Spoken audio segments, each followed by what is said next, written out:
Marrë edhe një koment nga zoti Burimi. Zoti Burimi? Shiko, lajmet e fundit me këtë projekt, që janë lajmet nga Shqipëria, lajmet sigurisht nga Agjenci Financiare, lajmet e Bloomberg, janë të qershorit korrikut kaluar.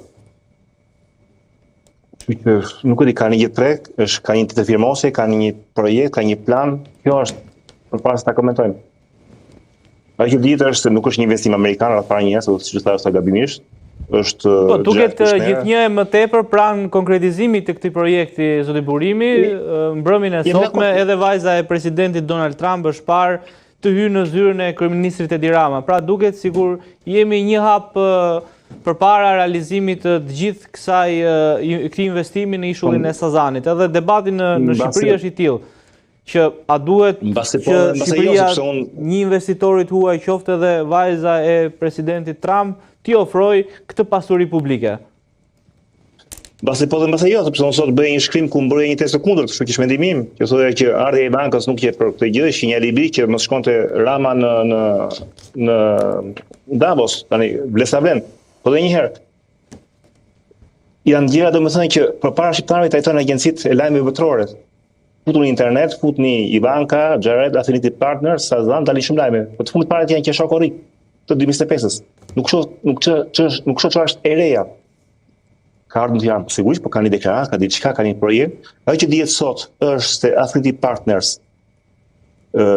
ngriti, mblodhi $3 miliard para nga Arabia Saudite në kuadrin e marrëveshjes së Abrahamit, pra të njohjes së Izraelit nga vende arabe rreth para nga Arabia Saudite, dhe këto 3 miliard do investoheshin fillimisht në Izrael, në pjesë më të madhe të parave.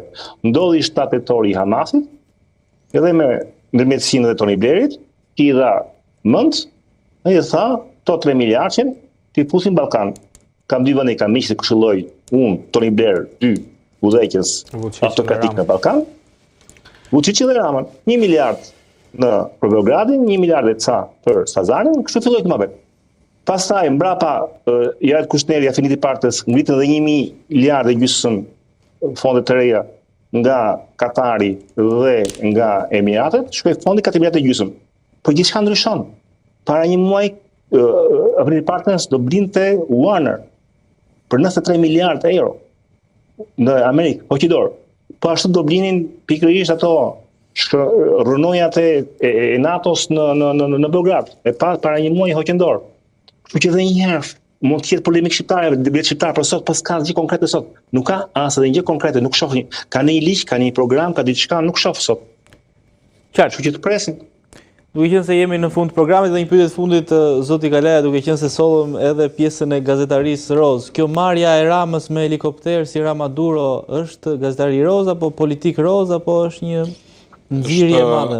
Është gazetari Liza në botën e çuditërave dhe unë e refuzoj domethënë ta komentoj. Kam qenë kundër kësaj retorike, edhe kundër kësaj euforie që ka pas dhe opozita deri diku ose personazhe të caktuara që në fund ditës dalin qesharak për vetë në vetë, domethënë. Njeriu duhet të jetë me këmbë tokë, ndaj Edi Ramës, unë nuk di që ka një urdhër arresti ndërkombëtar si për Madurën.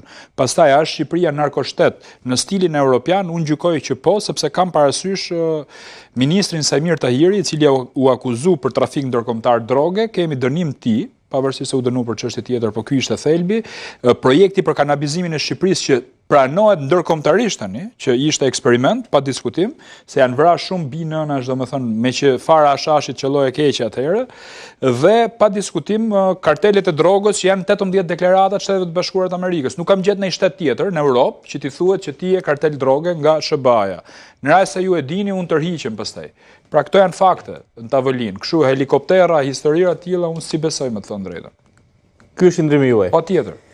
Mirë, unë shpresoj që këto bordë e paqes përveç magjisë gjeopolitike dhe për vendet e tjera të sjellin pak paqe edhe për politikën shqiptare, të pasin këmbën dhe dorën e mbar. Unë ju falenderoj shumë për gjithë bisedën dhe argumentet që ndam mbrëmjen e sotme. Zoti Kalaja, shumë faleminderit. Zoti Olli, shumë faleminderit. Elkert, falenderoj shumë. Zoti Mushi, shumë faleminderit. Burimi, shumë faleminderit. Ju përshëndes nga Tirana.